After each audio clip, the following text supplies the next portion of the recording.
Hey everyone, and welcome. Today, we're diving into something every single writer deals with, whether they know it or not, the active versus the passive voice. And honestly, getting this right is one of the biggest secrets to making your writing sharp, clear, and just so much more powerful. So let's just jump right in. Take a look at these two sentences. On the left, Alice found the Wonderland. Simple, direct, we know exactly who's doing what. Alice is the star of the show here. But on the right, the Wonderland was found by Alice. See how the focus shifts? Now, the Wonderland is the main subject. And Alice, well, she's almost an afterthought. Same result, right? But the feel is totally different. And that little shift, that's the heart of what we call grammatical voice. And to really get a handle on that shift, here's the game plan. We're going to start with what voice even is, then pit active against passive. We'll get into the nuts and bolts of how to change between them, and then, this is the important part, we'll talk about why you'd ever want to use the passive voice. And we'll wrap it all up with some pro-level rules and exceptions. Okay, first things first. What in the world is grammatical voice? The best way to think about it is like the engine of your sentence. It really determines who's in the driver's seat and where your reader's attention is going to go. So when you strip it all down, it comes back to one simple question about the subject of your sentence. Are they the one doing the action, or are they the one having the action done to them?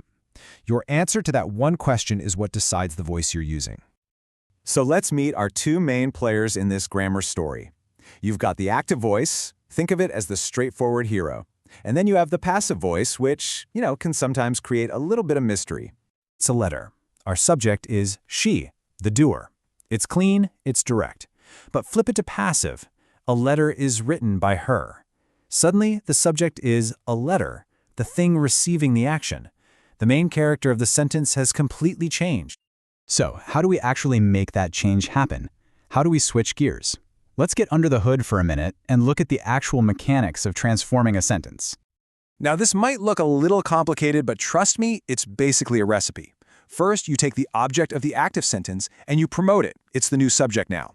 Then the old subject gets demoted to what's called the agent, and you usually stick the word by in front of it. And here's the most important part. You change the verb.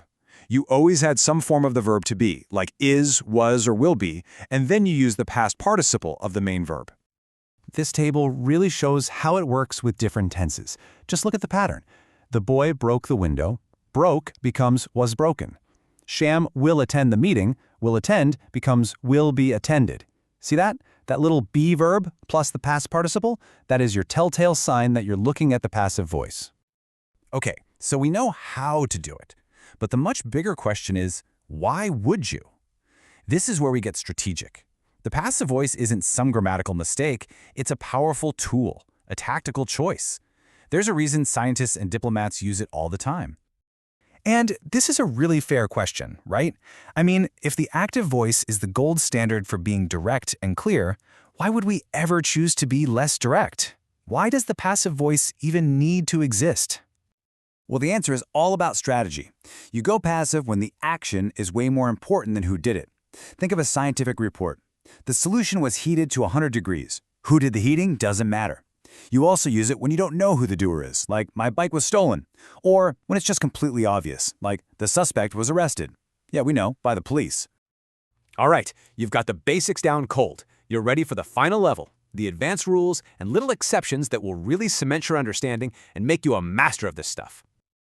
First up, a classic little curveball. We usually use the word by to introduce the doer in a passive sentence, right? Well, some verbs just don't play by that rule. They demand their own special preposition. For example, look at these. You never say, he is known by me. It just sounds clunky. You say, he is known to me. And it's the same idea here. Chocolates aren't contained by a box. They're contained in the box. It's one of those small details that makes your writing sound so much more natural. Okay, now for a really important one. This is a hard and fast rule. The passive voice can only work if there's an object in the sentence, something that's receiving the action. But some verbs, which are called intransitive verbs, just don't have an object. Think about verbs like sleep, go, or rain. You can't sleep something, right? So since there's no receiver for the action, these sentences can't be made passive, period. And this makes total sense when you stop and think about it. In the sentence, the child slept. What's the object? There isn't one. The child didn't sleep a thing. And because there's no object to become the new subject, you've hit a grammatical dead end. You simply can't make it passive.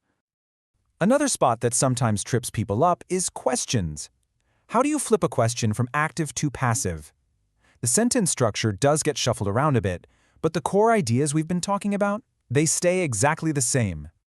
Let's break this one down. The active question, who killed the snake, becomes by whom was the snake killed in the passive voice.